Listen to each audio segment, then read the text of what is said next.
12월 16일 KMA 뉴스 브리핑 시작하겠습니다. 의료진이 부족하고 병상도 없습니다. 백신은 기약이 없고 치료제도 없습니다. 정부가 자랑하던 K방역이 이렇게 흔들리고 있습니다.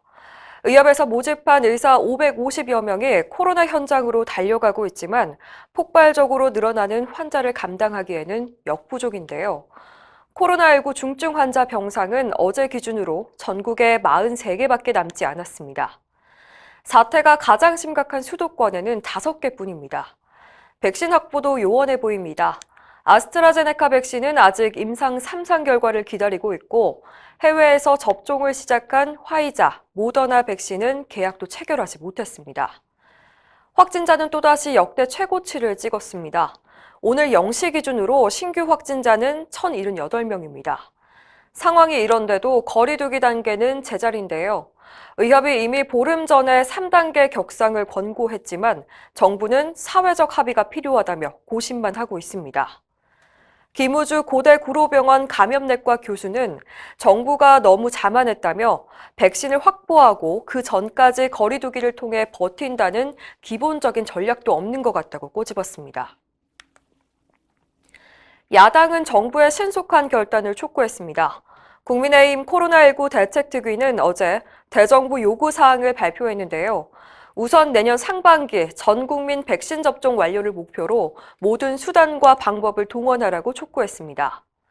또 의료 전문가들이 참여하는 민관 합동 총괄 컨트롤타워 구성을 요구했습니다. 병상 확보 대책과 의료기관 지원책을 마련하고 선제적인 신속 대량 선별 검사를 시행할 것도 주문했습니다. 또 의료 인력 확보를 위해서 의사 국가고시 문제도 해결하라고 촉구했습니다. 정부가 코로나19 인력 문제 해결을 위해서 전공의를 동원하겠다고 해서 전공의들이 반발했다는 소식을 어제 전해드렸는데요. 특히 전문의 시험 면제를 조건으로 전공의 3, 4년차를 방역 현장에 의무 투입한다는 보도가 나오면서 논란이 거셉니다. 정부는 사실무근이라고 해명했습니다.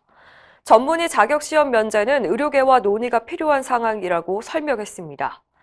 특히 면제를 조건으로 전공의를 강제 동원할 것이라는 보도는 전혀 사실이 아니라고 강조했는데요. 한편 정부와 여당이 약사와 한의사를 코로나19 검체 검사에 활용하기로 했다는 언론 보도도 있었습니다. 민주당은 검토조차 한 적이 없다고 일축했습니다.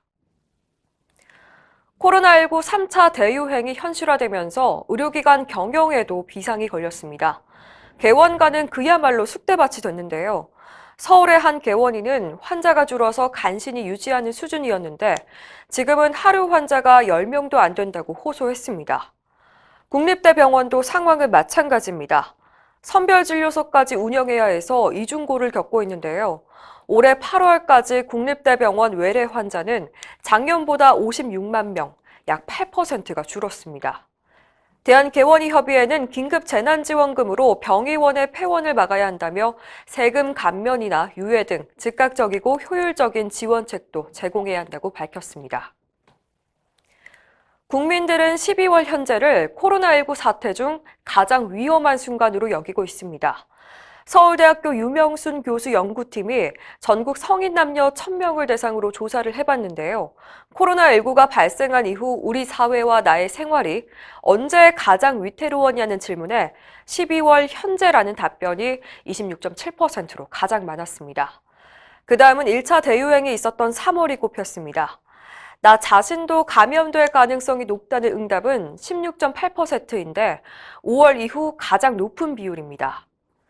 특히 사회적 거리두기 2.5단계로 확산이 억제될 것이라는 응답은 약 절반밖에 되지 않았습니다.